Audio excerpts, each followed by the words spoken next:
Olá, é com alegria que damos seguimento ao estudo da Revista Espírita de Allan Kardec, estudo cronológico que podemos compartilhar com vocês para demonstrar a grandeza dessa tarefa específica do nosso nobre codificador.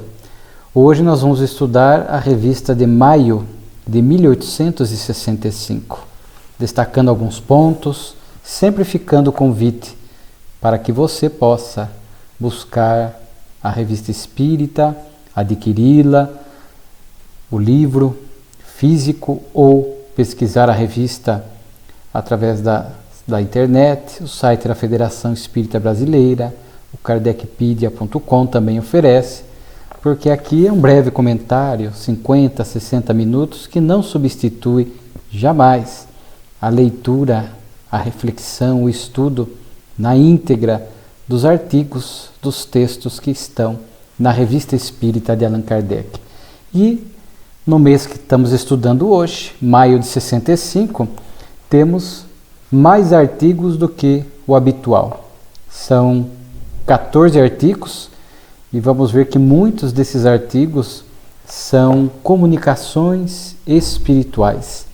Então, que vão render aqui em nosso estudo, em nosso comentário, muitas reflexões saudáveis, positivas, doutrinárias, para que possamos melhor compreender os princípios, os pontos fundamentais, as ideias que a doutrina espírita nos traz, sempre fomentando o nosso crescimento moral, a nossa moralização.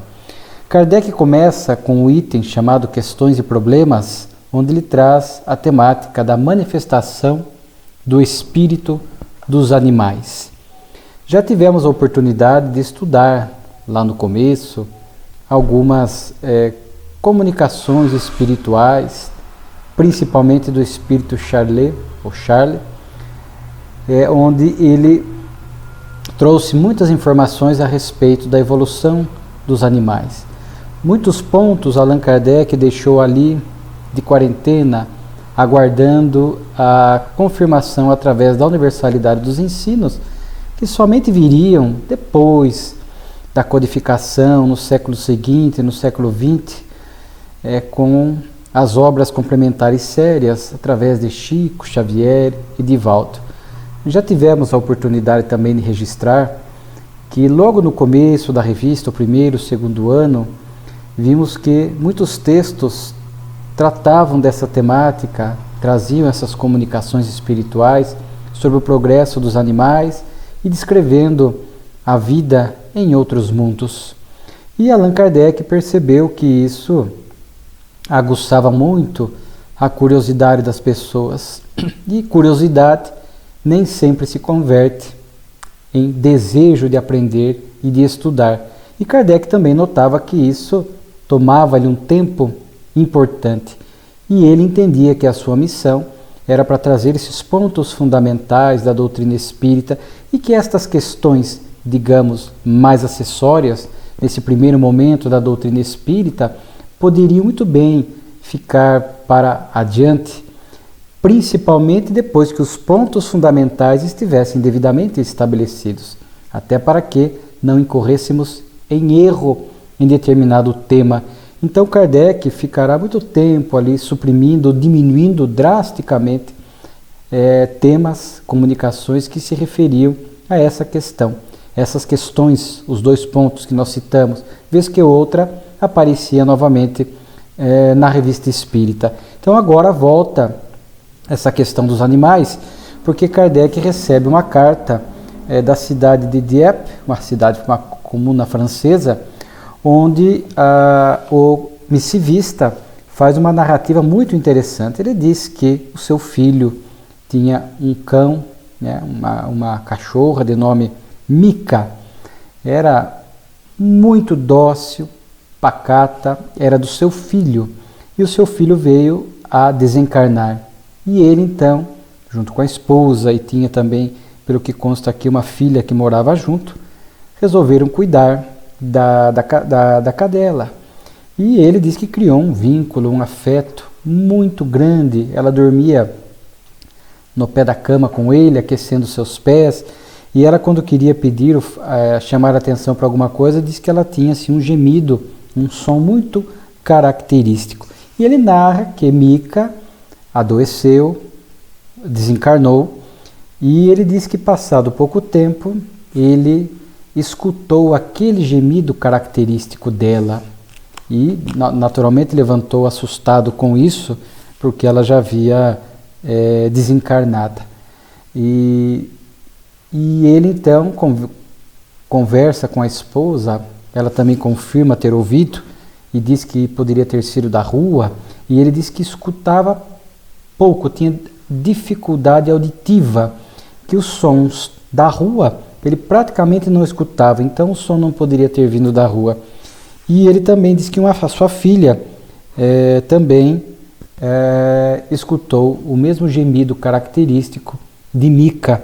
Então ele escreve esta carta a Kardec perguntando se isso era possível, se o princípio espiritual do animal sobrevive, se ele é individualizado após a desencarnação, se de fato isso poderia acontecer. Então, instigado por um fato real, Allan Kardec vai falar a respeito dessa... Ele diz assim, né, até para justificar o porquê que também não cuidava muito do assunto.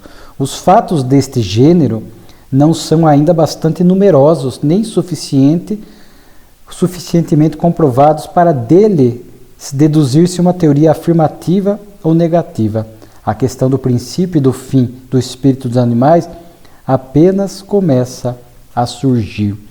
E aí Kardec vai ler essa carta na Sociedade Parisiense de Estudos Espíritas e vai receber uma comunicação espiritual complementando um pouco mais esse assunto. Kardec também desenvolve um texto curto e aqui nós poderíamos, utilizando o texto de Kardec, a comunicação espiritual, e hoje, com as obras sérias da doutrina, subsidiárias, que já puderam cuidar um pouco mais desses assuntos, há estudiosos da doutrina que se qualificaram, se habilitaram a estudar essa questão da alma, entre aspas, dos animais, o princípio espiritual do animal.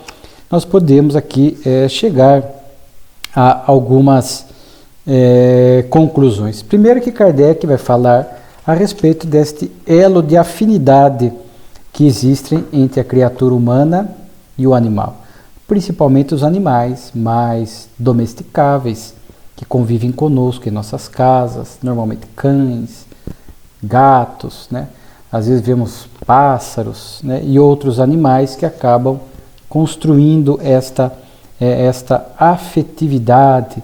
E já tivemos a oportunidade de dizer que isso é muito importante. Até os animais domesticáveis são os animais mais superiores que convivem conosco dentro da escala evolutiva dos animais, do ponto de vista espiritual. Eles desenvolvem em nosso lar um papel muito importante, esse papel de afetividade. Conhecemos casos de pessoas que têm um sentimento muito frio, muito rígido, e que, com a presença dos animais, desenvolve por eles esses primeiros indícios de afetividade mais saudável, mais ampla. Então, às vezes, os animais têm este poder de, nas almas mais endurecidas, começar a despertar neles este primeiro impulso de afetividade. Começa com os animais e, naturalmente, que depois, dentro do processo de evolução, isso se ampliará na direção da criatura humana. Kardec aqui vai levantar a questão da individualidade do animal. Hoje, embora ainda não seja unanimidade, mas vemos que a maioria dos autores espíritas defendem a tese de que o princípio espiritual do animal individualiza-se no reino animal. Então, numa parte do reino animal, ainda não há esta individualização. O animal tem o princípio espiritual que sobrevive à morte do seu corpo físico. Mas, numa parte do reino animal, não há esta individualização. Não é um princípio espiritual para um corpo animal. são as chamadas almas grupos, que nós, muitas vezes as pessoas nos interpelam, fazendo perguntas mais detalhadas, profundas, não temos muitas informações a respeito de como funciona o processo evolutivo das almas grupos. Mas vemos que isto existe, vemos esses animais que vivem assim coletivamente e agem realmente demonstrando, evidenciando sob o impulso de uma alma grupo, né? As formigas, as abelhas, né? Os peixes, que têm realmente este impulso de coletividade, muito interessante. Então são almas grupos. Alguns dizem que cada espécie tem a sua alma grupo, outros dizem que existem várias almas grupos para a mesma espécie, o que nos parece mais plausível, e que quando os princípios espirituais que compõem essa alma grupo vêm para a reencarnação, numa determinada espécie onde ainda não há individualização, então vem um grupo, uma porção, né, desta alma grupo, faz a experiência reencarnatória naquele corpo animal, naquela espécie, e ao retornar para a alma grupo original, automaticamente compartilha a experiência adquirida. Normalmente, em muitas doutrinas espiritualistas do Oriente, estuda-se um pouco mais essa questão da alma grupo e assim nos é apresentado, o que também me parece bastante plausível. Num dado momento, há individualização. Como individualiza, nós não sabemos. São processos que acontecem no mundo espiritual, tutelados por benfeitores espirituais que normalmente cuidam dos reinos inferiores da criação. E aí, num dado momento, por processos que desconhecemos, né, acaba ocorrendo esta individualização do princípio espiritual.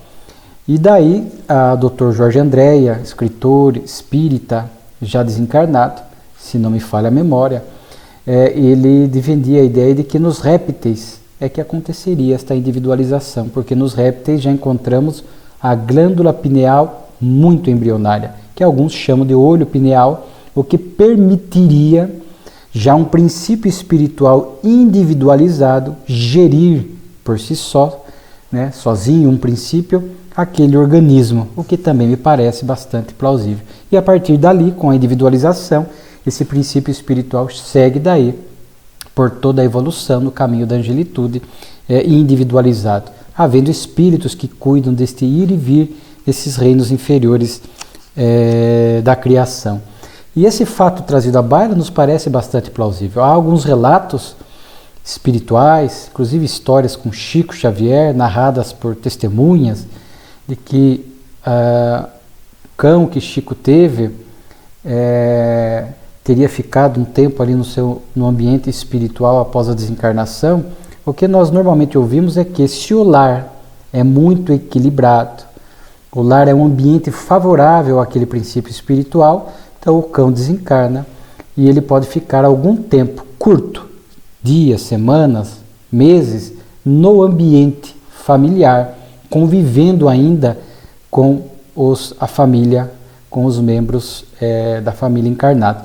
Claro que se há indivíduos, criaturas humanas que desencarnam e muitas vezes desconhecem que desencarnaram, ficam nesse estado, no mundo espiritual, achando-se vivos, que dirá, né, os animais? Então, naturalmente, o animal não tem essa percepção de desencarnei, estou no mundo espiritual, encarnei, não há esta capacidade de discernir isso. Então, o animal continua no lar para ele como se tivesse nada acontecido.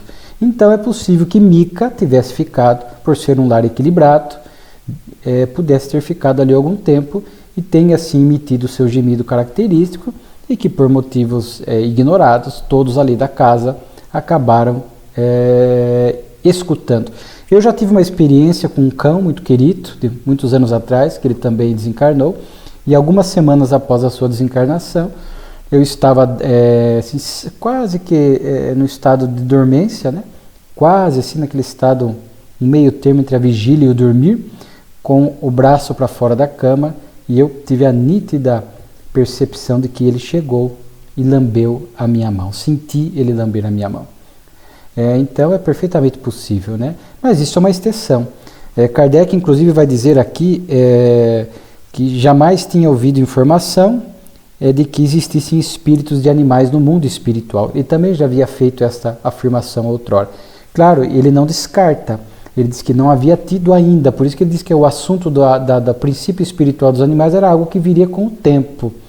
Depois, as obras narraram que o ir e vir dos animais é muito rápido, nos reinos inferiores, este ir e vir, o processo reencarnatório se dá de forma muito rápida, é a regra geral, pouco fica na erraticidade, já são trazidos para o processo reencarnatório e, excepcionalmente, podem ficar um tempo no lar, como o caso de Mica, e também eles podem, alguns animais são aproveitados no mundo espiritual em algumas tarefas, como já vimos na descrição de Filomeno de Miranda, André Luiz, cães, cavalos, etc., que excepcionalmente também são aproveitados em algumas tarefas do mundo espiritual, onde ali seguem dando continuidade ao seu processo de evolução do princípio espiritual, porque sabemos, e aqui a comunicação espiritual da revista vai fazer uma menção, o que é importante, se Kardec colocou é porque também acreditava nisso, porque se tivesse algo infundado do ponto de vista doutrinário, Kardec não colocaria, e ele coloca, o Espírito fala que o princípio espiritual passa pelo mineral, pelo vegetal, pelo animal, até chegar no reino nominal. Então, essa escalada evolutiva, cada reino com a sua importância. O mineral trabalha apenas os aspectos energéticos do princípio espiritual recém-criado por Deus, a sua estrutura energética inicial. Nada é trabalhado, não existe instinto, não existe sensibilidade, não existe sensação, não existe fragmentos de pensamento, nada. Por isso que é uma obra de Leon Denis, O Problema do Ser, do Destino e da Dor. Se não me falha a memória, ele diz que a inteligência dorme no vegetal. Então a inteligência depois agita-se no animal e desperta no nominal. E ele não faz menção ao mineral, porque ele está falando da inteligência. E a capacidade da inteligência ela vai sendo desenvolvida nesses reinos citados. No vegetal, bem embrionariamente, no animal, principalmente o instinto, que é a base da inteligência, o ato repetido, até num dado momento que o animal já consegue ter comportamentos diferenciados, mas o instinto é a base da inteligência. Mas aqui no mineral, repetimos, não são trabalhados aspectos algum da inteligência, mas sim a estrutura energética inicial. Existem estes pontos intermediários, que a obra Evolução em Dois Mundos de Chico trabalharia, esses elos de evolução entre o mineral e o vegetal, entre o vegetal e o animal e o homem. Sempre lembrando que esses processos de evolução do princípio espiritual segue no mundo espiritual com a intervenção dos benfeitores espirituais.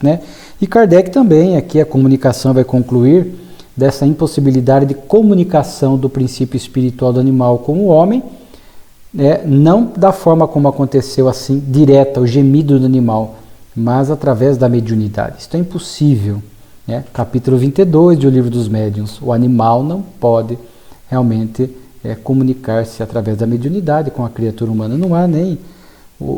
a gente sabe que se dá mente a mente, perispírito a perispírito. O animal ainda não tem perispírito.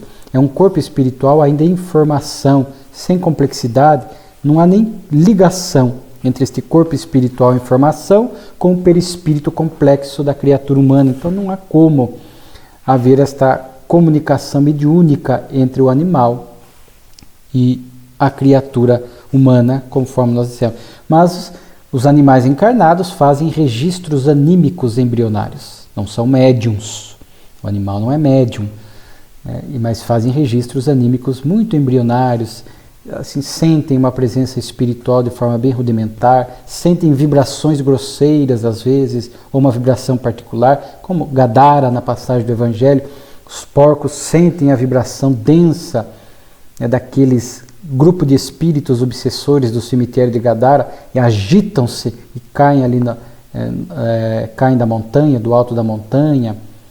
Temos a mula de Balaão, que empaca, não vai adiante. Alguns espíritos podem se fazer visíveis para os animais, também isto pode acontecer. Enfim, mas a doutrina espírita vai nos dando aqui agora bastante informação para que possamos entender muitas coisas a respeito da evolução desse princípio espiritual e da relação nossa com esses princípios espirituais mais rudimentares, mas que pelo processo da evolução nós passamos pelos reinos inferiores da criação, bilhões de anos, segundo André Luiz, aí, né, 1 bilhão e 500 milhões de anos aproximadamente nesses reinos inferiores da criação, e esses princípios espirituais também atingirão a angelitude, assim como nós, no nosso processo de evolução. Então Kardec, no final aqui, ele faz até uma observação para o cuidado desse controle universal. Até lá, esses pontos, diz ele na Revista Espírita, são balizas postas no caminho. Então eram pontos trazidos que aguardavam a confirmação através da universalidade dos ensinos. Aqui, consideração sobre os ruídos de Poitiers, que nós já citamos algumas vezes na revista, os barulhos que se assemelhavam a barulhos de fuzil, de tiros, cheiro de pólvora, que as pessoas tinham dificuldade de acreditar que era a manifestação dos espíritos. Aqui Kardec cita mais um artigo de um jornal, onde o autor ele transcreve aqui o artigo, falando novamente desses espíritos produzindo barulhos, etc. E o autor do artigo faz a descrição de forma um pouco sarcástica, não acreditando que possa ser manifestação espiritual. Mas ele traz, segundo Allan Kardec, este artigo do jornal, em que pese esse tom de misto de descrença e sarcasmo, mas ele fala que naquele mesmo local, há muitos séculos atrás, foi narrado também um barulho de artilharia, enfim, ele narra que outras descrições naquele local, onde haviam atirado pedras, quebrava-se vidros sem causa aparente. Kardec cita que os anos 1249 e 1447 arrastava móveis, quebrava vidros ali na mesma localidade, no mesmo bairro. Os exorcismos foram impotentes. E aí Kardec até chega, devemos agradecer ao autor deste artigo por nos haver dado a conhecer este fato que ignorávamos do mesmo fenômeno reproduzido há séculos na mesma localidade. Quando um fato é único e isolado, diz Kardec, isto pode se dar por uma causa acidental, mas quando se renova em condições idênticas, é que depende de uma causa constante, de uma lei. E é aí que Kardec conclui ser manifestação espiritual.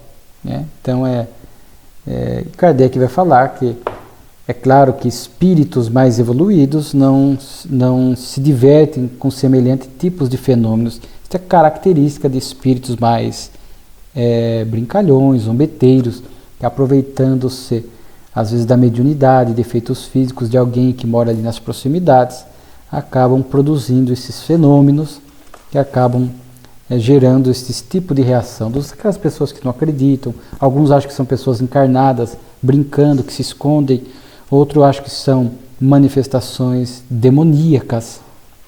E a doutrina espírita nos revelou como isto acontece e por que isto acontece. Depois temos aqui o artigo Conversas, palestras de além-túmulo. Kardec vai trazer aqui porque desencarnou o Dr. Vignal. Kardec até lembra que na revista de janeiro e março de 60, esse Dr. Vignal, ele se submeteu a uma experiência de vontade própria de ser evocado vivo. E está lá, evocação de pessoas vivas, onde Kardec o interpela, o que ele estava vendo, o que ele sentia, qual era a percepção dele, porque ele ainda era um espírito encarnado, portanto ligado à matéria. Então esse Dr. Vignal veio a desencarnar, e aí Kardec achou interessante fazer a sua evocação. Daí o espírito vem, agradece ali as preces, tudo mais, e Kardec vai, como de costume, fazendo perguntas bastante sérias para que nós pudéssemos entender estas leis que regem a vida no mundo espiritual, que acabou redundando na obra, principalmente a obra O Céu e o Inferno, onde Kardec se aprofunda muito nesse ponto. Inclusive ele chega ali, a partir dessas narrativas dos espíritos, perguntas que Kardec dirigia a eles, foi entendendo melhor essa situação dos espíritos no mundo espiritual e pôde, por exemplo, estabelecer aqueles 33 itens do Código Penal da vida futura. Isso somente é possível por conta dessa metodologia de Kardec. E aqui ele vai perguntando sempre como o espírito está, sua percepção, e Dr. Vignal diz que muito feliz, quando inclusive pude confirmar todos os pensamentos a respeito da doutrina espírita são verdadeiros, é uma doutrina consoladora, sou feliz sim. O meu desligamento do corpo, outro ponto que Kardec costumava indagar, foi muito rápido, mais rápido do que eu podia imaginar.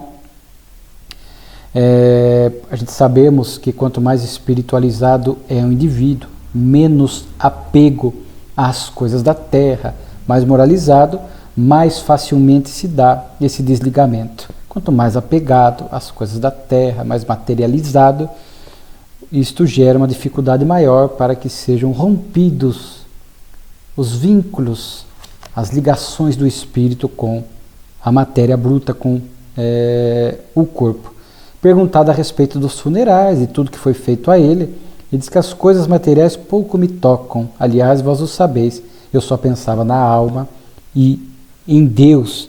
E aí Kardec lembrou daquela evocação dele enquanto o Dr. Vignal estava encarnado e naturalmente fez uma pergunta bastante viável. A diferença, agora você está desencarnado, desligado totalmente da matéria. Esses dois estados, você evocado enquanto encarnado e agora, são parecidos, são iguais? E ele diz que eu me lembro daquele fato, mas existe uma diferença entre os dois estados. Então a matéria ainda me constringia naquela época, quando evocado vivo, com o seu sistema inflexível. Agora não, né? Agora estou mais desligado, estou totalmente desligado da matéria, de forma que a percepção é totalmente diferente. Sempre quando o espírito está ligado à matéria, está encarnado, ele sofre naturalmente os efeitos deste vínculo, desta ligação com a matéria grosseira, e a matéria sempre funcionará como abafador das potencialidades da alma. Quando está nesse estado de desperto, de desprendimento, pelo sono, vai depender muito da evolução do espírito, né? Pelo poder se libertar um pouco dessa constrição da matéria e conseguir ter um pouco mais de alcance com o seu pensamento, do seu passado e de outras coisas.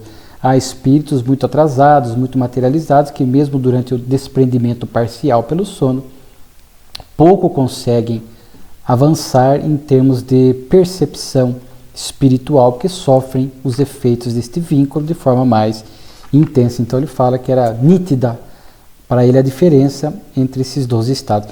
É interessante que o Dr. Vignal vai dizer, agradece porque outros espíritos iriam se comunicar e deram a oportunidade deles falar, mas que outros espíritos mais adiantados, isso ele notava, certamente isso é possível notar pela luminosidade espiritual, quanto mais evoluído é o espírito, mais sutil é o seu corpo espiritual, mais luz tem nesse corpo sutil, né?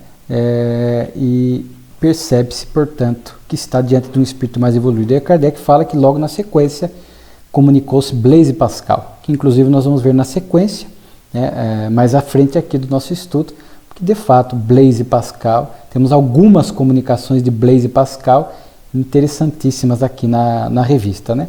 É uma correspondência que Kardec recebe, uma carta do Sr. Salgues, que ele recebeu, citamos aqui, em abril de 65, mês anterior, de notícias bibliográficas, né? Uma obra que ele havia encaminhado ao Kardec, A Confusão do Império de Satã, que rompia com aquele velho pensamento de que todas as manifestações dos espíritos são demoníacos, que só os demônios podem se manifestar. Então, o senhor Salgues, embora não sendo espírita, ele, nesse ponto, concordava com a doutrina espírita. Então, Kardec recebe uma carta dele, inclusive, o senhor Salgues fala da revista do mês passado, né? De março de 65, então possivelmente acompanhava, agradeceu citou aquelas comunicações que nós vimos aqui da viúva Follon e do Dr. Demer, né, e fala dos adversários católicos, né, que ainda acreditam na opinião de que os espíritos são os demônios e que Satã é uma realidade. E aí o próprio Sr. Salguesa, autor da obra citada, A Confusão do Império de Satã, diz, né, convém provar aos demonófobos, por detalhes circunstanciados, que eles estão em erro, que o inferno dos cristãos é um mito. Foi o que me determinou a escrever este opúsculo, sem a pretensão de ocupar o lugar de um escritor. Enaltece Kardec, vejo por toda parte o Espiritismo faz pessoas felizes, é vossa obra gloriosa, né? E mesmo assim que fala de moralidade, de sentimento religioso, de racionalidade. Kardec também fala de uma segunda carta que ele recebe, né? E inclusive ele diz que foi acusado por alguns de adversário implacável do Espiritismo. E aí Kardec agradece as duas cartas, né? Diz que a questão do demônio, atribuir às manifestações espirituais este tom demoníaco, é o último cavalo de batalha em que os inimigos se agarram. Kardec, satisfeito pelos excelentes sentimentos que me testemunhais, se divergimos em alguns pontos da doutrina, né, porque eles, como diz o senhor Salguesa aqui não era propriamente espírita, tinha alguns pontos diferentes que ele acreditava, mas vejo com, olha Kardec como é grandioso, né? Vejo com verdadeira satisfação que um grande princípio nos une, fora da caridade não há salvação. Veja só, Kardec, ele sempre procurava unir, aproximar, agregar, ver os pontos comuns, né? Portanto, Kardec aqui já fomentava a bandeira do ecumenismo, e o Espiritismo está sempre muito aberto ao ecumenismo, a esta aproximação com as outras religiões, porque o fora da caridade não há salvação, é um ponto comum, os sentimentos, os bons valores, a conduta mais equilibrada, é um ponto que as religiões defendem. Então, mas a doutrina espírita, né, por defender que fora da caridade não há salvação, amplia, se coloca à disposição desta aproximação, desse ecumenismo, e nos eventos ecumênicos vemos o quanto o Espiritismo transita ali, estimula esses encontros e o faz com muita facilidade, haja vista, por exemplo, o movimento Você e a Paz, criado pelo nosso querido escritor e orador espírita, Divaldo Pereira Franco. Kardec vai falar aqui de algumas manifestações diversas, curas, tal. É uma carta que ele recebeu do senhor Delane, Alexandre Delane, seria pai de Gabriel Delane, que Delane esteve visitando Barcelona, né, e na Espanha, e também visitou Carcassonne, uma cidade francesa, e ali ele pôde, ao visitar Barcelona, descrever a Kardec os espíritas fervorosos de lá, os casos, falou do caso do senhor Dombre de Marmande, casos de obsessão que nós já estudamos aqui, casos clássicos de obsessão que o pessoal de Marmande pôde curar com preces, com as evocações, com o diálogo com o espírito obsessor, a prece ao encarnado e ao desencarnado, né? Então ele diz que pôde acompanhar alguns casos ali, uma obsessão de 15 anos que eles puderam cuidar. Delane cita um outro caso, né, de um manobrista chamado Joseph, né, também que tinha essas convulsões terríveis, o peito se estufava, ele sufocava, né, e aí ele pôde ver a evocação do espírito, o diálogo com o espírito, né, e o espírito falando que a causa da obsessão era que Joseph havia roubado a pessoa a quem ele amava, e aí, influenciado pelos bons espíritos, o dialogador diz que se ele perdoasse, ele poderia conseguir manter contato com essa pessoa que ele amava, né? E aí isso começa a demover nele este impulso de perseguição. Delane vai falar de fenômenos espirituais que ele pôde presenciar, de curas que ele mesmo impôs as mãos sob orientação da espiritualidade, pôde produzir uma cura, manifestações espirituais, né? Chuvas de bombons, fenômenos físicos. Hoje é comum a gente ver chuva de flores fluídicas, né, que ao contato com a pessoa desaparece, perfumes e tal. Como diz Kardec aqui, para o Espiritismo não há nada de milagroso e de inexplicável em todos esses fatos. A obsessão, a cessação da obsessão, a cura, os fenômenos de efeitos físicos, né, que para nós estão muito bem compreendidos, né. Aqui no Variedades, Kardec só vai citar um artigo chamado O Fumo e a Loucura, um estudo da época, né, onde pôde perceber que os casos de paralisia e alienação mental aumentavam na França à medida que se vendia mais tabaco. E Kardec, por que Kardec aborda esse assunto na revista? Porque o espiritismo foi muitas vezes atacado levianamente de produzir loucuras e produzir suicídios. Eram artigos profundamente levianos e que distorciam a realidade. E aí Kardec faz questão de montar, porque está vendo? Há causas que produzem a alienação mental, o suicídio, o excesso de bebida, diz ele, cita até um caso aqui de uma moça, e que na verdade Kardec vai defender que se um dia, pois, for possível uma estatística exata, feita sem prevenções, dos casos de loucura por causas morais, ver-se-á o número diminuir com o desenvolvimento do espiritismo.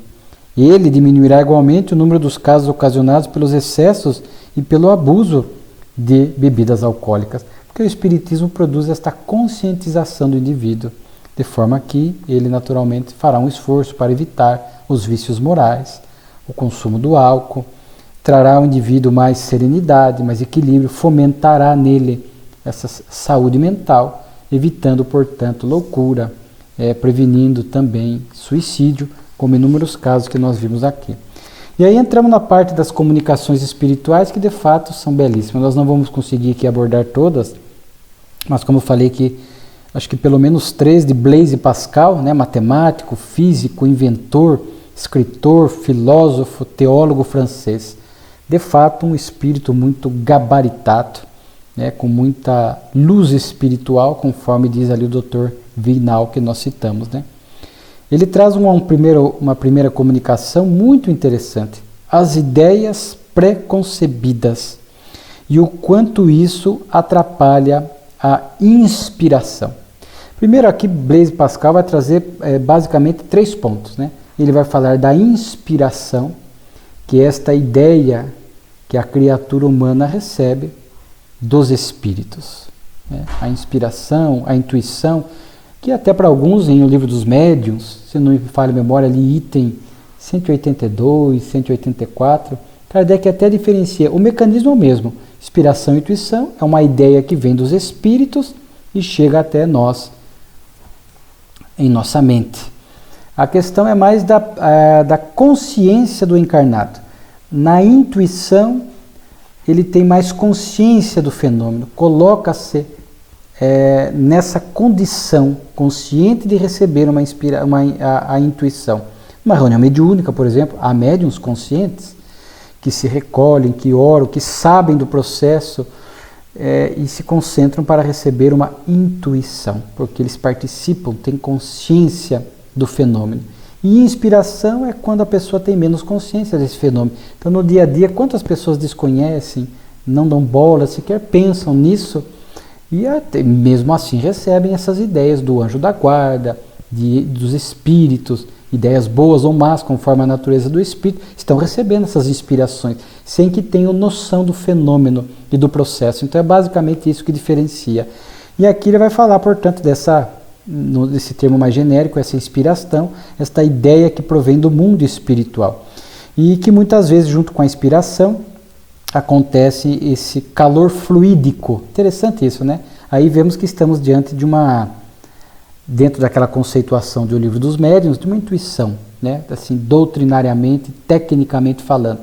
Porque quando o médium intuitivo se coloca nessa condição, cria uma ambientação, entra em silêncio interior, uma prece, ele percebe às vezes um envolvimento excepcionalmente em casa, mas também acontece na reunião mediúnica, este envolvimento fluídico do espírito acaba gerando esta sensação de aquecimento. É um reflexo da influência vibratória, do envolvimento fluídico do espírito, gerando esta sensação de aquecimento, de calor. Então, quando o médium intuitivo, consciente ali, ele está muito envolvido, Ele sente, ele consegue fazer esse registro com clareza das ideias que lhe chegam, descreve com as próprias palavras, e envolvido pelo espírito comunicante, ele sente esta reação, digamos assim, fluídica, que aqui o espírito chama de calor fluídico. Mas daí, Blaise Pascal vai falar de quantas ideias preconcebidas atrapalham. Porque muitas pessoas têm ideias preconcebidas equivocadas e orgulhosas não abrem mão desse ponto de vista. Acreditam-se corretos quando muitas vezes não estão. E quando o espírito, pela inspiração, intuição, quer trazer uma ideia diferente, despertar, mostrar a ele que ele está errado, ele bloqueia. Porque ele já tem uma ideia pré-concebida. Vamos dar um exemplo bem bobo de um fato que nós estudamos hoje aqui. O animal não pode ser médium. Mas vamos supor que uma pessoa, por equívoco, dentro dele ele acredita, não, eu acredito que o princípio espiritual do animal pode vir, envolver o médium e dar uma comunicação. Nada me faz mudar esta opinião, é uma ideia preconcebida, assim acredito, não quero nem pensar diferente. Se um espírito se aproximar e tentar inspirá-lo de que o animal não pode ser médium, ele já bloqueia, né? Porque é uma ideia preconcebida, ele não quer abrir mão dela, né? Agora, se eu tenho um conceito, mas estou aberto a refletir, a pensar, a ser corrigido, maravilha. Aí estou aberto para essas influências que vêm do mundo espiritual, essas intuições, para que quando a ideia chegue, eu possa perceber que é algo diferente do que eu penso, eu transmito e entro em reflexão para poder rever aquele conceito equivocado. É o que se espera de nós, estarmos humildes diante do conhecimento que nos chega por variadas formas, também pela via mediúnica espiritual, para que possamos corrigir pontos de vista equivocados. Agora, se eu fico com a ideia preconcebida, isso é praticamente um bloqueio para que os espíritos possam vir nos inspirar. Aqui diz assim, olha que bonito Blaise Pascal: mas se somos apenas os conselheiros auxiliares da humanidade, quantas vezes nos temos que felicitar quando nossa ideia, batendo a porta de uma consciência reta, triunfa da ideia preconcebida e modifica a convicção do inspirado. Então é isso que eles esperam. É que se o encarnado está em erro, eles inspiram, você está errado, não é assim, é desse jeito, inspiram e mandam, emitem ideias e pensamentos, a pessoa está aberta, ela capta a ideia, reflete honestamente e modifica. Se ela está com a ideia preconcebida, ela já bloqueia, ou se o pensamento lhe chegar em fragmento de alguma forma, ela também não permite que aquele pensamento vá adiante, porque ele está ali com uma ideia alicerçada e não abre mão.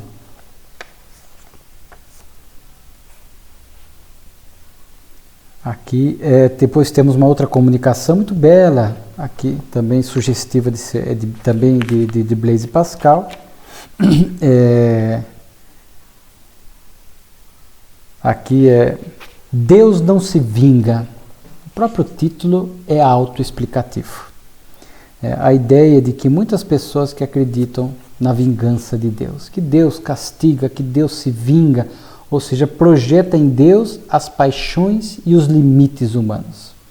E muitas vezes aqueles que assim pensam ainda transferem para Deus o seu próprio desejo de vingança.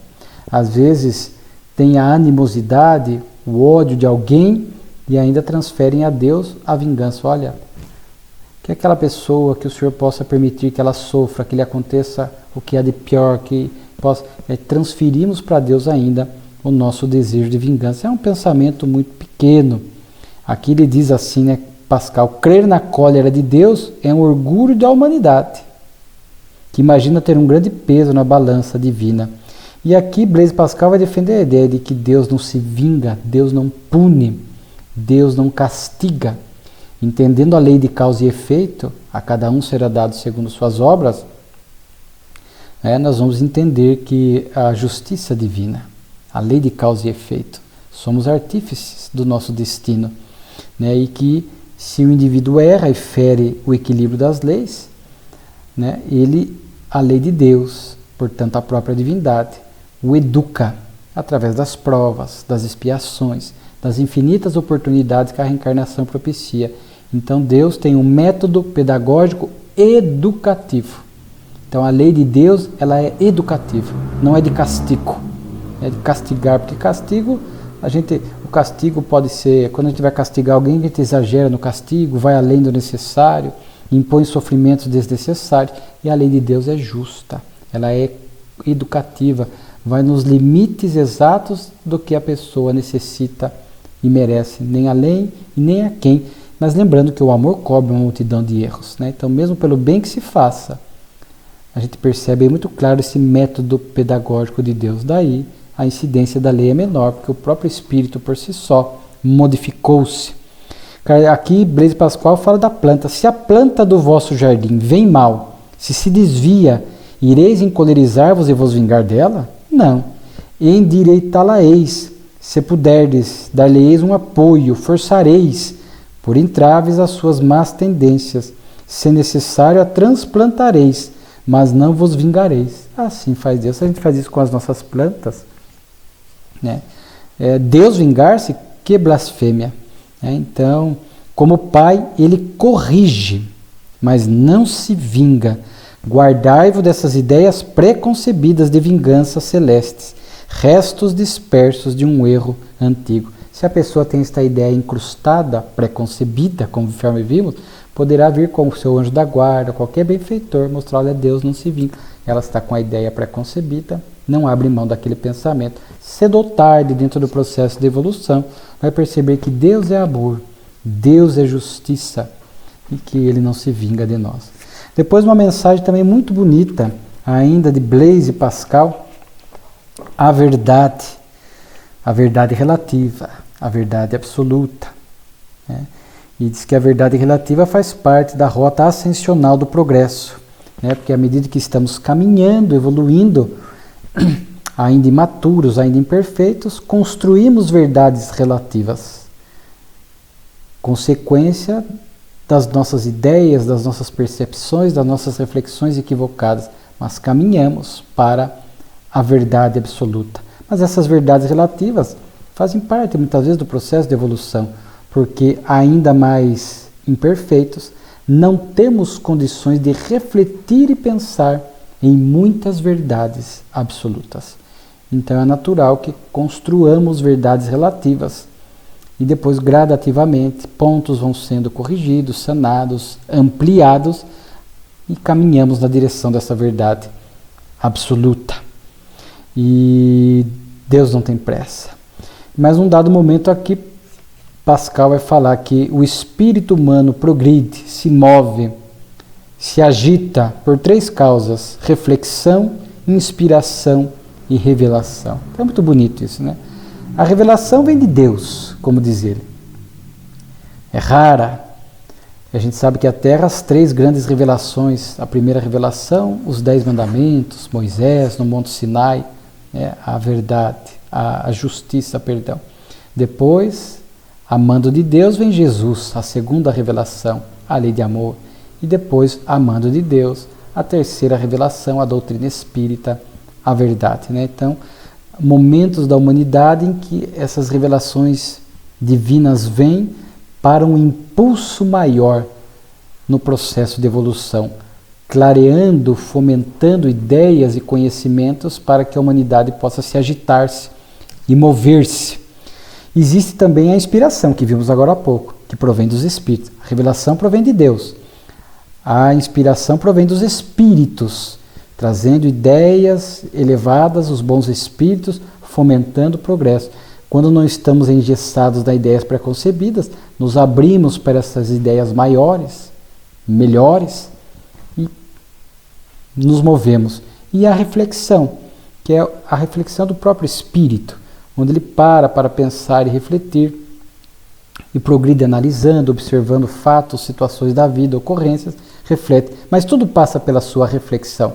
Mesmo uma revelação divina que chega, a pessoa tem que refletir para evoluir. Mesmo uma inspiração, quando ele chega, aquilo entra na mente do indivíduo e ele vai refletir sobre aquilo para que ele possa transformar em aprendizado pessoal e progresso por consequência, né? Então existem, mas aqui a reflexão, a inspiração, a revelação que vão fomentando do ponto de vista coletivo e individual, esses progressos que nós e a humanidade estamos sujeitos, né?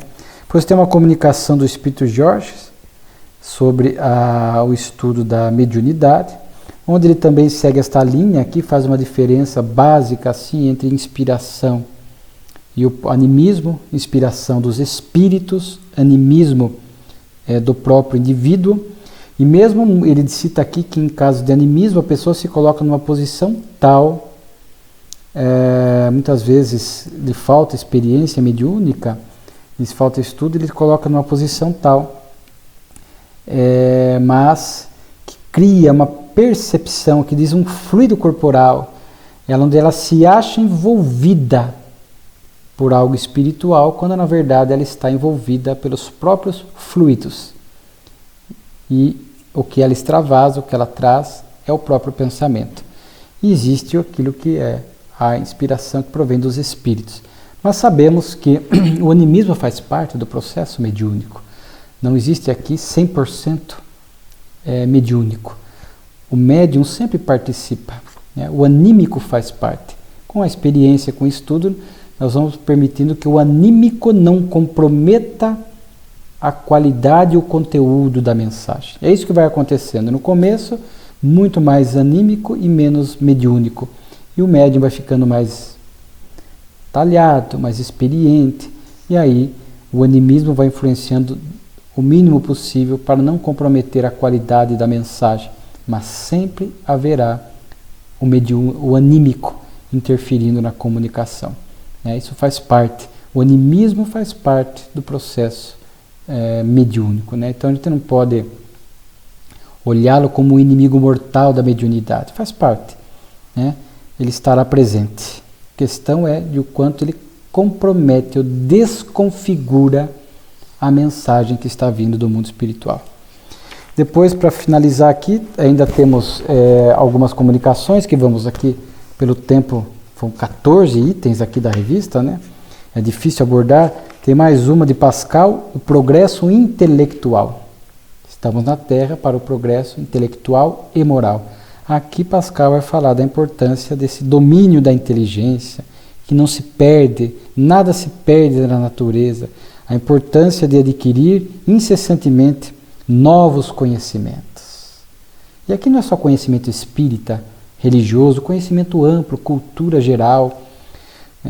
Temos que ter, diz o Espírito Camilo, na introdução da obra Quando a Vida Responde, pelo médium Raul Teixeira, está sede de saber, a curiosidade de aprender. O nome da rua da minha casa, quem é essa personalidade? O que fez para a cidade, para o Estado, muitas vezes para a nação? Quem foi essa pessoa? O nome da praça? Conhecer esta árvore, que isso é Raul quem cita numa palestra, esta árvore de fronte à minha residência, que árvore é? Que espécie? Que tipo de frutos dá? Então tem essa curiosidade de aprender, né? E claro, aprendizado no sentido amplo, cultura geral, as leis materiais da vida. Hoje a internet ampliou isso. Se a gente faz uma busca séria, usando bem o tempo, podemos buscar muita coisa boa na internet, né? Porque hoje nós temos a síndrome do excesso de informação, mas de carência de conhecimento, que às vezes parece um paradoxo, né? Um contrassenso, mas não é, porque às vezes ficamos na internet buscando muitas informações que não são importantes. São até, pelo contrário, são realmente inoportunas, não ajudam em nada, não faz parte do progresso intelectual e perdemos tempo. Então, muita informação circulando na internet, com esta velocidade absurda hoje da internet, mas muitas coisas descartáveis, desnecessárias, que roubam o nosso tempo.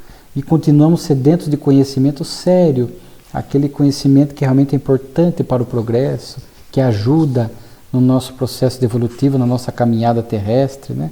Então que a gente possa ter essa sede, mesmo dentro do conhecimento espírita, estudar, não ter pressa, né? Carecemos ainda muito no movimento espírita do estudo sério das obras de Kardec, por exemplo. a revista espírita, desconhecida no movimento espírita, e não perdemos nada. Podemos estar no final da vida física com 90 anos de idade. Qualquer conhecimento aurido é bagagem do espírito. Então, muito interessante essa comunicação, né? Depois da seriedade nas reuniões mediúnicas, é outro espírito, Mock. Quanto é importante a seriedade do médium, a atitude séria dos membros, né? Fala aqui, até para que esse grupo não seja exposto ao ridículo, se não houver atitude séria. E a atitude séria hoje, sabemos, envolve disciplina, qualificação, alegria de servir, pontualidade. O médium não pode ficar ali, vou, não vou, falto, não, outros vão, sem compromisso, sem qualificação, estar estudando na casa espírita. Nós sempre dizemos que o médium que está na reunião mediúnica tem que estar num grupo de estudo, permanentemente estudando. Tem que desenvolver esta alegria de servir, qualificar-se para se tornar um bom instrumento.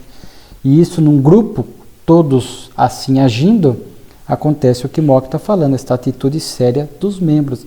Porque quando não há esta seriedade, é um grupo mediúnico desorganizado, desqualificado, onde falta estudo, falta união, falta alegria de servir, este grupo vai sintonizar com espíritos equivalentes e receberão mensagens antidoutrinárias, mensagens de desordem, vão desequilibrar a casa espírita. E isto acontece. Grupos mediúnicos perturbados perturbam o equilíbrio da casa espírita. E se não for bem cuidado, esta casa espírita fica toda perturbada depois. Muito importante esta chamada de atenção de Mock, espírito, a respeito da importância da seriedade, né? Imigração de espíritos superiores na Terra, Mesmer, outro aqui, né? Espírito elevado. Temos algumas comunicações dele aqui na revista, né? E a gente sabe desses espíritos que imigram aqui na Terra, espíritos superiores, neste momento de transição, como Divaldo na obra Transição Planetária nos fala, de Alcione, fomentando o progresso aqui na Terra, né? Mas nós não podemos cruzar os braços e assistir à chegada desses espíritos superiores, que sempre aconteceu. Sempre vieram espíritos de outros orbes mais evoluídos colaborar no progresso da humanidade. Agora é mais massivo. É um momento de transição do planeta para ser um mundo de regeneração. Então nós temos que, no bom sentido, aproveitar este momento dessas almas nobres que estão chegando aqui na Terra. Vamos identificá-las pelo comportamento, pela moralidade. Conforme disse Jesus, reconhece-se a árvore pelo fruto, que possamos aprender com elas, nos sentir estimuladas para este progresso e cooperar. Sermos também protagonistas na construção do mundo regenerado do porvir. E por fim, mais uma comunicação de Mesmer sobre as criações fluídicas. Estudamos recentemente até um parente da senhora Delane, que criou tantas coisas com a mente achando que estava encarnado, né? Pierre Legay. Lembram, né? Há pouco tempo.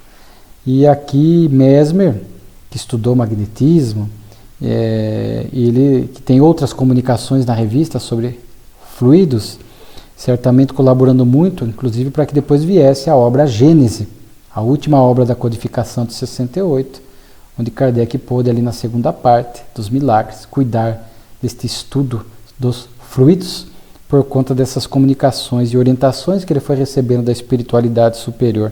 Então aqui Mesmer vai falar que sim, desses objetos criados pela vontade do espírito, são colhidos desses fluidos semimateriais que nos envolvem, análogos à matéria do corpo espiritual. À nossa volta, este fluido cósmico universal, esta matéria primitiva que existe, divina, onde o espírito pensa, impacta este fluido cósmico e cria, plasma objetos, vestes e tantas coisas que nós já até citamos aqui.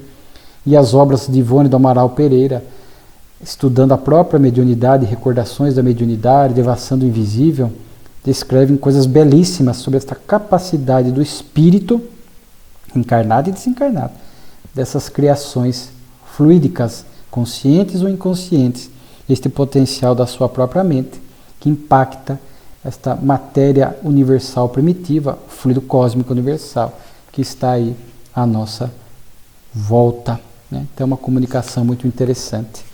Que belíssima revista espírita, né? Quanta coisa para a gente refletir, quanta coisa para progredirmos intelectualmente, quantos conceitos, fomentando naturalmente também a nossa melhoria moral. Muito obrigado.